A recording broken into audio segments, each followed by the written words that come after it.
모두 오늘 큐티를 하시고 오셨는지 모르겠어요. 제가 큐티 책을 이제 한참 이렇게 읽는데 위라드 제이 에릭슨이 이런 말을 했는데, 오늘 본문 말씀을 한마디로 함축한 너무 좋은 말씀이어서 읽으신 분들도 있겠지만 다 함께 읽어보면 좋을 것 같아서 한번 함께 봉독하는 시간 가져보도록 하겠습니다. 다 함께 봉독하시겠습니다. 온 우주의 중심이신 주님께 우리가 보일 마땅한 반응은 그분을 우리의 삶의 중심에 모시는 것이다. 우리 모두가 예수 그리스도를 우리의 삶의 중심에 모시며 살아가시는 오늘 하루가 되시기를 간절히 소망합니다. 아멘.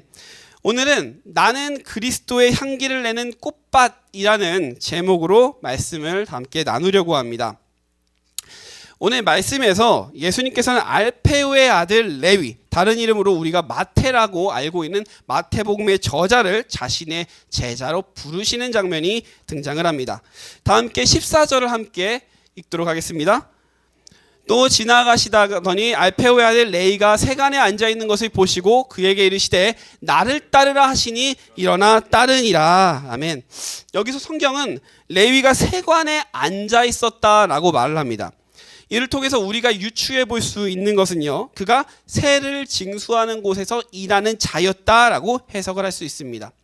당시의 로마 시대의 세리는요, 크게 두 종류로 나뉘었었다라고 합니다. 하나는 사람과 사람 사이에서 발생하는, 무역을 통해서 발생하는 마진 가운데 이제 수입세를 거두는 자였고, 다른 하나는 인두세를 거두는 자, 그러니까 사람들이 오고 가는 길에서 바다가 되었든 땅이 되었든 그곳에서 통행세를 거두는 자, 이렇게 두 종류로 나뉘었다라고 합니다. 여기서 특히나 인두세를 거두는 사람들은요, 이 세금의 액수를 임의적으로 결정할 수 있는 기회가 매우 많이 주어졌다라고 해요. 그래서 동족인 유대인들 가운데 이제 그들을 상대로 몇 배씩이나 되는, 기존 의 세금보다 몇 배씩이나 되는 세금을 부풀려서 받아내고, 또한 돈이 없을 때에는 그 세금을 못 내는 사람들에게 비싼 이율로 돈을 빌려주고 고리대금 사업까지 일삼았던 게 그 당시의 세리들이었다라고 합니다. 그래서 우리가 잘 알고 있는 키 작은 삭개오와 마찬가지로 유대인들로부터 세리들은요, 죄인이라 불리며 경멸과 징후의 시선을 한 몸에 받을 수밖에 없는 환경이 그 당시의 유대 사회였다라고 합니다. 그래서 오늘 등장하는 레위는 과연 어떤 세리였는가? 바로 인두세를 거두는, 유대인들의 징후를 한 몸에 받아왔던 세리였었습니다. 이스라엘 모든 민족이 판단하였을 때요, 그는 자신의 나라와 동족들을 팔아먹고 있는 매국노와 다름없었습니다. 그런데 오늘 말씀에서 예수님께서는요, 모든 사람들의 손가락질을 한 몸에 받고 있는, 고통 속에서 사람들과의 관계나 어떤 환경 속에서 고통 속에서 허우적거리고 있는 죄인 레위를 찾아오셨습니다. 그리고 우리는 나를 따르라 라는 예수님의 말씀에 순종하여서 예수님의 제자가 되기를 결정한 레위의 모습을 오늘 말씀 가운데 볼 수가 있게 되는 것이죠. 오늘 우리 예수님께서 죄인된 저를 위해 오늘 이 말씀 가운데 말씀을 듣고 있는 우리 한 사람 한 사람 모두를 구원하시기 위하여 이 자리 가운데 오셨습니다. 그리고 나를 따르라 나를 따르라 라고 항상 우리에게 말씀을 하시고 계시죠. 이 말씀을 묵상하면서 우리는 혹시 내 주변에서 죄로 죽어가는 영혼들을 보았을 때 예수님처럼 다가가서 이제 다른 사람들이 신경 쓰지 아니하고 그들에게 피하지 아니하고 그들에게 복음을 전파하는 가운데 있는가? 또 예수님이 부르시는 소리를 들었는데도 예수님보다 좋은 것이 아직 내 주변에 있기 때문에 예수님을 지금도 따라가지 못하는 삶을 우리는 살아가고 있지는 않은가, 한번 우리 생각해보고 돌아보는 오늘 하루의 새벽이 되기를 간절히 소망합니다. 또한 세상의 시선과 판단 어떠한 배경에도 휘둘리지 아니하고 오직 하나님의 섭리와 계획에 따라 움직이면서 예수님이 중심된 삶을 저와 모든 성도님들이 살아가는 우리 하루하루 시간이 되기를 간절히 소망합니다. 당시의 세리는요, 한번 그 직종을 내려놓으면 다시 그곳에 복귀할 수 있는 가능성은 거의 전무했을 것이라 생각됩니다. 오늘날 내가 애플이나 삼성에서 대기업에서 잘 일하고 있는데 회사에서 내가 퇴사를 하였다고 쳤을 때요, 다시 그 기업으로 돌아가고 싶다고 해서 다시 받아주는 그러한 대기업은 우리가 눈 씻고 찾아봐도 찾을 수가 없을 것이라 생각이 돼요. 레위도 이러했을 것이라 생각됩니다. 그러나 어부들은 어떠했나요? 직종을 내려놓아도 언제든 다시 그 자리로 돌아갈 수 있었습니다. 베드로요, 예수님이 잡혀가셨을 때 다시 그 어부의 자리로 돌아가는 모습을 볼 수가 있었죠. 다른 제자들에 비해서요, 이 구절의 내용들만 보았을 때요, 레위는 예수님의 간절히 붙들고 예수님과 함께하기를 소망하였다라는 것을 볼 수가 있습니다. 아마도 그렇기 때문에 오늘 신약 성경의 맨 앞자리에 그의 저서가 자리 잡고 있는 것은 아닌지 한번 생각해 보게 됩니다. 그는 자신의 모든 것을 내려놓고 예수님을 따라 나아가기로 결정을 했습니다. 15절을 다 함께 읽어보도록 하겠습니다. 그의 집에 앉아 잡수실 때 많은 세리와 죄인들이 예수와 그의 제자들과 함께 앉았으니 이는 그러한 사람들이 많이 있어서 예수를 따름이러라. 여기서 저희가 중요하게 볼 것은요, 많은 세리와 죄인들이 예수님과 함께 앉아 있었다는 데 있습니다. 아마도 이 장면은요, 레위가 자신의 모든 것을 내려놓고 예수님을 따라가기로 결정을 하니까 레위 주변에 있던 사람들, 가족, 친척, 친구들이 레위를 위해 송별회를 해준 것이 아닌가, 또는 예수님을 주변 사람들에게 소개하기 위하여 일부러 내가 이러한 분을 쫓아가고 있습니다 라고 레위가 소개하기 위하여 만든 자리가 아닌지라고 학자들과 주석가들은 그렇게 해석하고 있습니다. 여러분, 쓰레기 주변에는 무엇이 꼬이나요? 온갖 더러운 것들이 꼬이게 됩니다. 당시에 레위의 주변 사람들에는 어떤 인물들이 주를 이루었냐면 오늘 말씀의 9절처럼 유유상종이었습니다. 바리새인들이 보았을 때 징후의 대상들이 레위의 집에 함께 모여 있었던 것입니다. 그래서 16절에서 바리새인들이 뭐라고 하나요? 제가 대표를 읽어보도록 하겠습니다. 바리새인의 서기관들이 예수께서 죄인 및 세리들과 함께 잡수시는 것을 보고 그의 제자들에게 이르되 어찌하여 세리 및 죄인들과 함께 먹는가? 어찌하여 세리 및 죄인들과 함께 먹는가? 바리새인들이 예수님께 질문을 하는 것입니다. 바리새인들이 보았을 때 전혀 이해가 가지 않는 상황이 자신의 눈앞에 펼쳐져 있는 거예요. 하나님의 말씀을 그렇게 잘 풀이하고 해석한다고 하는 그 유명한 랍비가 어떻게 부정한 것들과 입을 맞추어 함께 있을 수 있는가라고 지금 바리새인들이 이야기를 하고 있는 것입니다. 예수님께서 17절에서 그래서 이렇게 말씀을 하십니다. 다 함께 봉독하도록 하겠습니다. 예수께서 들으시고 그들에게 이르시되 건강한 자에게는 의사가 쓸데없고 병든 자에게라 쓸데있느니라. 나는 의인을 부르러 온 것이 아니요 죄인을 부르러 왔노라 하시니라. 누구를 부르러 왔다고요? 죄인을 부르러 오셨다라고 합니다. 예수님의 존재 이유가 대체 무엇입니까? 십자가가 왜 존재하나요? 예수님께서 누구를 위하여 피를 흘리셨는가? 바로 나 같은 죄인을 위해서입니다. 모두 다 아시는 것이죠. 병든 환자에게는 의사가 필요한 것처럼 우리 죄인들에게는 당연히 예수 그리스도가 필요합니다. 예수님 외에는 우리의 죄의 문제를 해결해 줄 수 있는 어떠한 것들도 존재하지가 않기 때문입니다. 오늘날 21세기 우리의 신앙생활을 보면요, 그렇지 않은 분들이 대부분이시겠지만 마치 구원받아야 할 자들을 솎아내려고 신앙생활을 하는 것 같습니다. 자칭 의인이라고 말하는 자들과 함께 룰루랄라 거리면서 그룹을 이루고 나의 마음에 들지 않는 사람들은 배척하려고 모이는 것처럼 보여요. 마치 내가 구원의 기준이다 라고 말하고 있는 것 같습니다. 그러나 오늘 예수님께서는요, 자신의 존재 이유를, 그리고 우리가 무엇을 따라 살아가야 하는지를 한 문장으로 이야기를 하시는 것입니다. 나는 의인을 부르러 온 것이 아니요 죄인을 부르러 왔노라. 죄인을 부르려면 어떻게 하나요? 죄인을 우리 가운데 부르려면 어떻게 우리가 해야 되나요? 그들과 어울려야 돼요. 화합해야 됩니다. 열린 마음으로 품어줄 수가 있어야 합니다. 의사들이 환자들을 그냥 앞에 두고 수술합시다 라고 말하나요? 그냥 환자들 앞에 두고 반대로 이건 포기해야 될 것 같습니다 라고 바로 다이렉트로 말을 하나요? 아니죠. 환자들과 긴밀한 대화를 가지고 최선의 치유 방법을 서로 간의 소통 가운데 찾으려고 할 것입니다. 예수님께서는요, 죄인들 가운데 항상 머무시면서 그들과 대화하고 그들의 허물을 감싸주시고 구원의 길로 인도하시는 최선의 방법을 모색하셨고 오늘 9절 가운데 우리에게 보여주고 계십니다. 그러자 그 죄인이라고 불렸던 사람들이 다 모두 어떻게 변화하였나요? 용서받은 죄인, 예수님과 친구가 된 자라고 불리게 됩니다. 쓰레기통 주변에서만 서성이던 자들이요, 이제는 꽃밭에서만 머물게 된 거예요. 누구 덕분에요? 바로 예수 그리스도로 인함입니다. 우리 모두는요, 죄인이에요. 누군가를 판단하고 정죄할 수 있는 기준이, 그 대상이 우리 자신이 될 수는 절대로 없습니다. 다만 우리가 예수 그리스도의 향기를 뿜어내는 예수님이 주체가 된 꽃밭이 되어줄 수는 있습니다. 주변의 모든 사람들에게 예수님의 사랑과 자비의 복음을 스스로의 삶 가운데 일깨워주는 우리 꽃밭이라 불리는 우리 안디옥교회 모든 성도님들 되시기를 주님의 이름으로 축복합니다. 마가복음 2장 18절을 제가 대표로 읽도록 하겠습니다. 요한의 제자들과 바리새인들이 금식하고 있는지라 사람들이 예수께 와서 말하되 요한의 제자들과 바리새인의 제자들은 금식하는데 어찌하여 당신의 제자들은 금식하지 아니하시나이까? 이 모세의 율법을 보면요, 유대인들은 1년에 하루 속죄일에 금식하도록 되어 있었습니다. 그런데 바벨론 포로기 이후부터는요 1년에 4번으로 금식 기간을 늘렸고요, 그것도 부족해서 바리새인들은요 주 2회 월요일과 목요일로 금식 기간을 또 한 번 확 늘려버렸었습니다.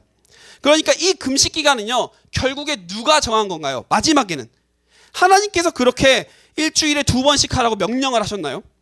시대의 흐름에 따라 그들이 환경에, 그들의 전통에 의하여서 그것이 꼭 율법처럼 쓰여지고 있던 것이 그 당시 환경이었습니다. 그러니까 이 세리들이 무조건 죄인이다, 구제할 수 없는 존재다, 지옥에 갈 것이다 라고, 그러니까 하나님이 그들 가운데 어디에 가셨는지 그들이 스스로 정답을 내려놓고 살아가고 있었던 거예요.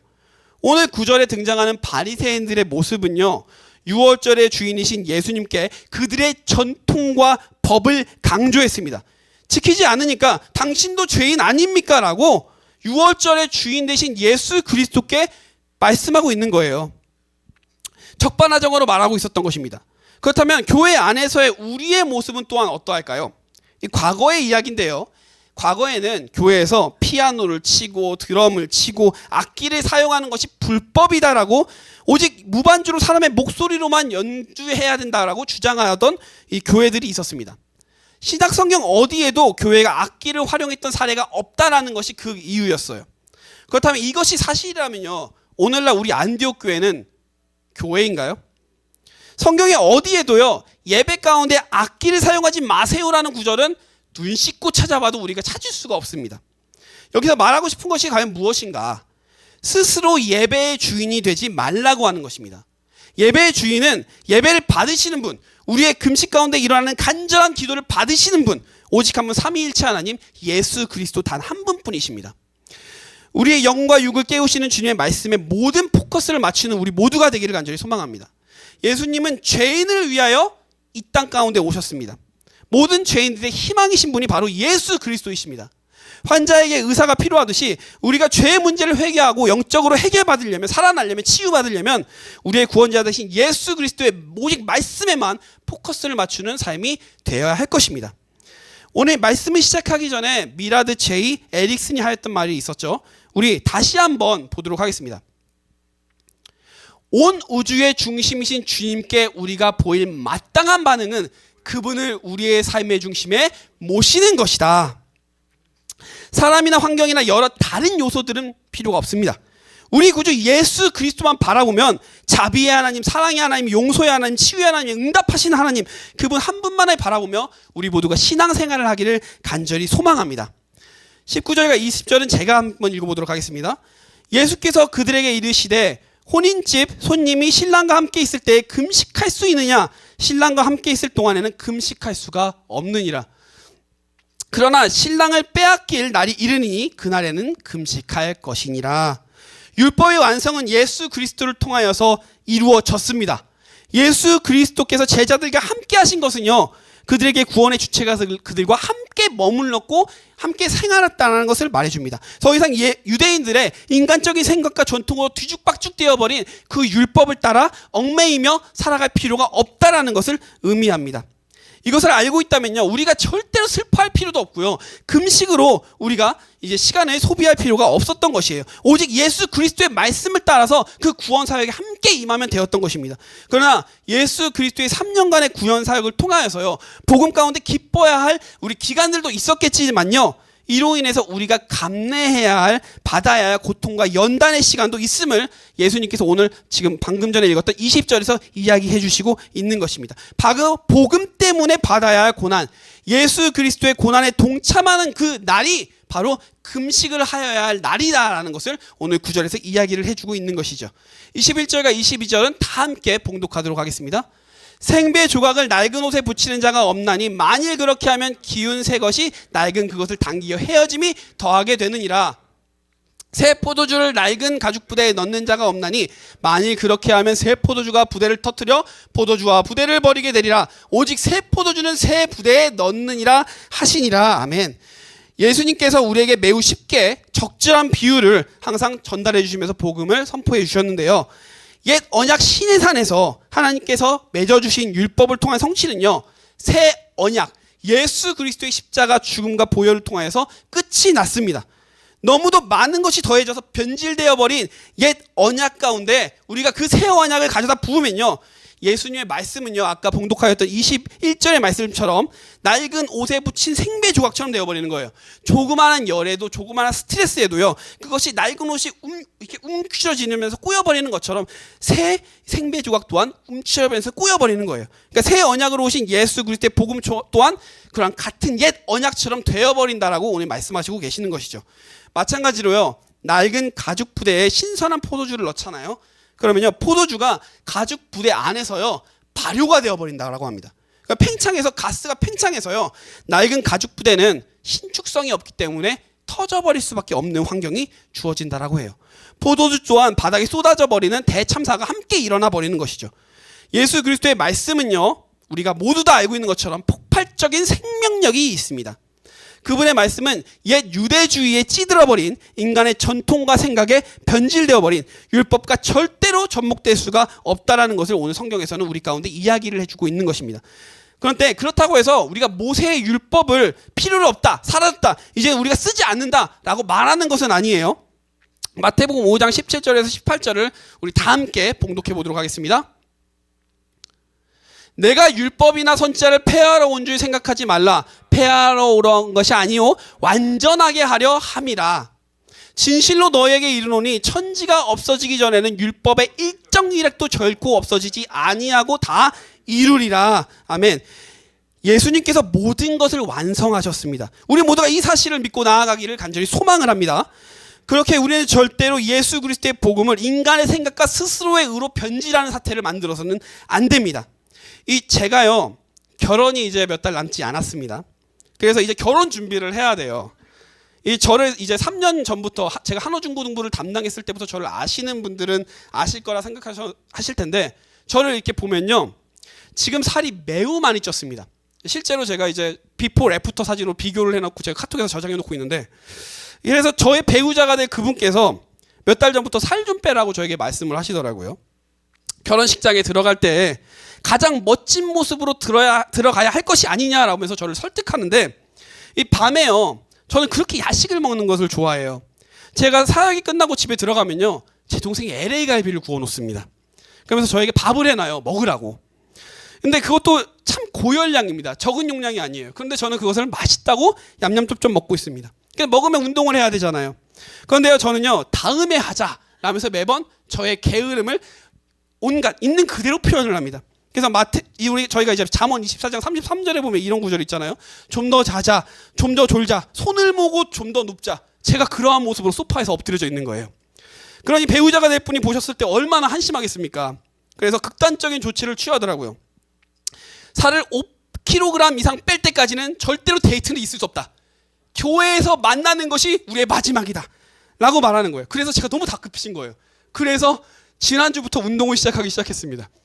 언제까지 이어질지 모르겠어요. 근데 이게 너무 저에게 간절함으로 다가오더라고요. 저희 신앙생활도 마찬가지인 것 같아요. 우리가 천국문 앞에 설 때 예수님이 보셨을 때 가장 멋지고 훌륭한 이 은혜로운 모습으로 예수님을 만나려면 어떻게 해야 될까요? 좀 더 자자, 좀 더 졸자, 손을 모으고 좀 더 눕자라고 하면 당연히 그것은 이루어질 수가 없을 것입니다. 우리가 개인의 의로 모든 것을 판별하고 신앙생활이라 칭하고 살아갔을 때예요, 예수님께서는 꾸준히 우리에게요, 돌아오렴. 나의 안에, 나의 의 안에, 내 생각 안에, 내가 주장하는 모든 것들 가운데 다시금 돌아오렴. 잘못된 길로 나아가지 말렴이라고 꾸준히 우리에게 부르고 계십니다. 부르짖고 계세요. 그런데 듣지 않으면 제 배우자가 될 사람이 저 이제 인간적인 세상에서 그렇게 하였던 것처럼 극단적인 방법을 사용하셔서라도 우리를 주님께로 돌아오게 하게끔 간절히 원하시는 분이 우리의 주님이시라는 것입니다.